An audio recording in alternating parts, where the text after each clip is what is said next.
The morning sun had just started to stretch across the open highway, painting the sky in soft hues of gold and peach.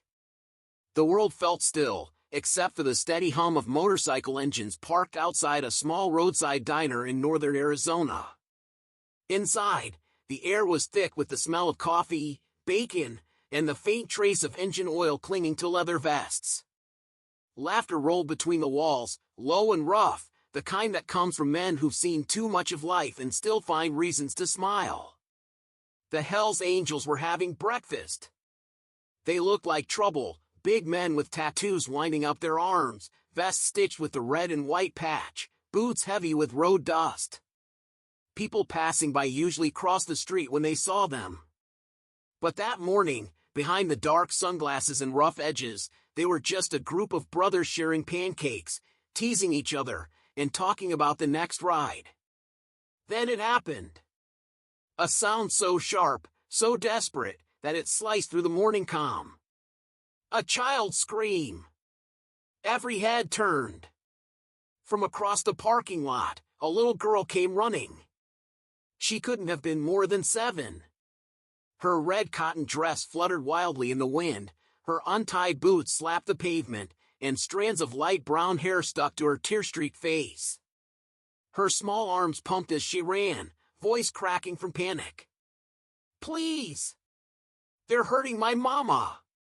The laughter inside the diner stopped cold. Forks clattered against plates. Even the engine seemed to fall silent. The girl stumbled, caught herself, and pointed back toward the road, toward a patch of trees and rusted trailers half a mile down. Her lips trembled. "Please, somebody help her! They're beating my mama!" For a moment, no one moved. People froze in that heavy stillness that comes when no one knows what to do. A couple of truckers looked up from the gas station across the street but didn't budge. Then one man stood. If you believe in kindness, in second chances, and in people who still step up when the world turns away, take a moment to like, comment, and share this video. And don't forget to subscribe to the channel, because what you're about to see will restore your faith in humanity. We'd love to know, where are you watching from? Comment below with your country and region, and let us celebrate the kindness that connects us all. Now, let's begin. He was tall, broad-shouldered, in his late 30s, his hair cut close, a thin scar running across his jaw. The name on his vest read Mason Cole. He had that quiet authority of someone who'd seen the worst of life and learned to keep his cool through it all. He knelt in front of the girl, his leather gloves still in his hands. "Hey, sweetheart," he said softly, his voice deep but steady.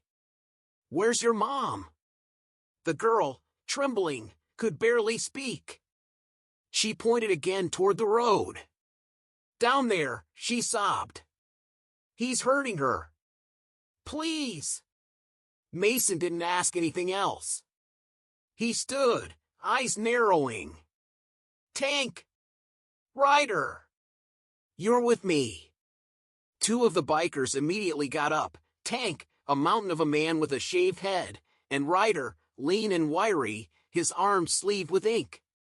Within seconds, the roar of their Harleys filled the air. The engines thundered, echoing across the open fields. Tires screeched against the pavement as the 3 men took off, leaving behind a swirl of dust and exhaust. Inside the diner, one of the older bikers, Johnny, picked the girl up gently and carried her inside. He wrapped her in his leather jacket, far too big for her, and sat her near the window. She pressed her face to the glass, watching the red taillights fade into the distance. The room stayed silent. Only the faint hum of a jukebox in the corner dared to play on. 5 minutes later, the quiet was broken again, this time by the distant sound of shouting. Angry, violent shouting. Then a woman's cry. And finally, the guttural roar of motorcycle engines cutting through chaos. At that moment, everyone in the diner realized the bikers had found them. The trailer was old, its windows cracked, the siding dented from years of storms and neglect. Inside, a man reeking of whiskey had cornered a woman against the wall. His fists were already stained with her blood. He didn't even hear the engines at first. Not until the front door slammed open so hard it cracked the hinges. 3 shadows filled the doorway. Mason stepped in first. The drunk spun around, his face twisted with rage. "Who the hell?" He didn't get to finish. Mason's hand shot out, grabbing the man's wrist mid-swing. The crack of bone echoed through the room. The whiskey bottle fell and shattered across the linoleum. Tank moved next, grabbing the man by the collar and slamming him into the table. Ryder pinned him down, his knee pressing into the man's back. "Enough," Mason growled. The woman, bruised and shaking, slid down the wall, gasping for air. Tears streamed down her cheeks. Mason turned to her, his rough voice softening instantly. "You okay, ma'am?" She nodded weakly, clutching her ribs. Her name, as they'd learn later, was Carla Jennings. From outside, the faint wail of police sirens began to grow louder. Someone must have called them. Mason looked down at the man pinned to the floor, still cursing and thrashing, and said simply, "He's yours now." By the time the cops arrived, the scene was calm. The Hells Angels were standing in the yard, hands raised, their bikes parked neatly nearby. The little girl, Hannah, was clinging to Mason's leg, refusing to let go. Carla, her voice shaking, explained everything. The man was her ex-boyfriend, freshly released from jail, who'd tracked her down that morning to teach her a lesson. When the police took him away in cuffs, Mason lifted Hannah up onto his arm. "You did good, kid," he said quietly. "You were brave." The little girl buried her face in his shoulder and sobbed. By the time they got back to the diner, the morning sun had climbed higher, flooding the parking lot in bright light. People who had witnessed the girl's desperate plea were still waiting outside. Truckers, locals, even a few travelers who had stopped just to see what would happen. When they saw Mason carrying the little girl safely, and her mother walking slowly behind, bruised but alive, the crowd fell silent. For a long moment, no one said a word. The diner's owner, Martha, came out with a couple of blankets and steaming mugs of coffee. The other bikers followed Mason, standing around like silent sentinels. Then, one by one, they began to remove their jackets, the same jackets that people feared, and laid them gently over Carla and Hannah's shoulders. It was such an unexpected gesture that even the police officers watching from their cars looked away, quietly respectful.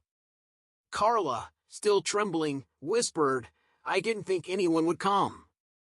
Mason looked at her for a long moment, then nodded toward Hannah. "She made sure we did." The little girl looked up at him through swollen eyes and managed a small, tired smile. Word spread fast. By lunchtime, everyone in town had heard about the little girl who ran to the bikers. People drove out to the diner just to shake their hands. To thank them. To say that maybe the world wasn't as cold as they thought. When someone asked Mason why they did it, he just shrugged. "You don't ignore a cry like that," he said.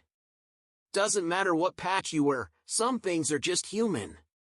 Over the next few weeks, life began to change for Carla and Hannah.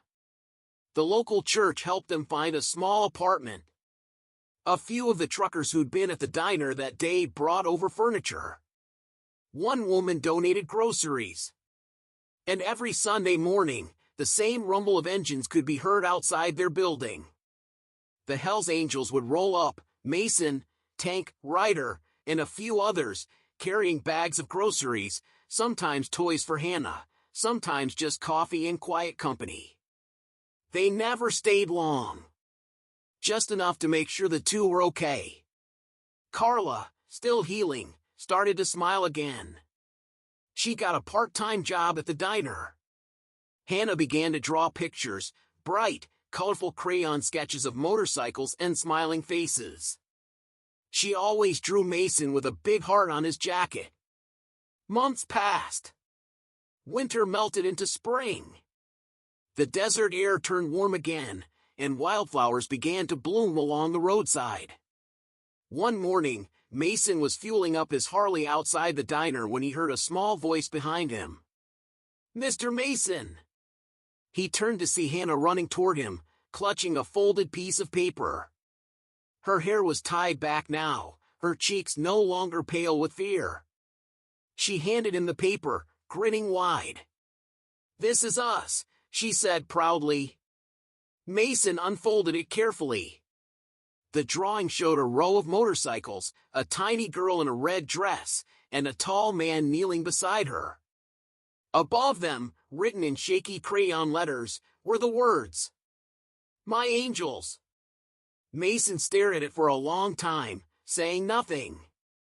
Then he folded it neatly and slipped it into the pocket of his vest. "That's coming with me wherever I ride," he said. Hannah smiled, wrapping her arms around his leg. From that day on, whenever Mason rode across state lines, through deserts, over mountain passes, under rain or blinding sun, the drawing stayed with him. Sometimes, when the road stretched endless and lonely, he'd pull over, unfold it, and look at it again. He'd remember that small voice crying out for help.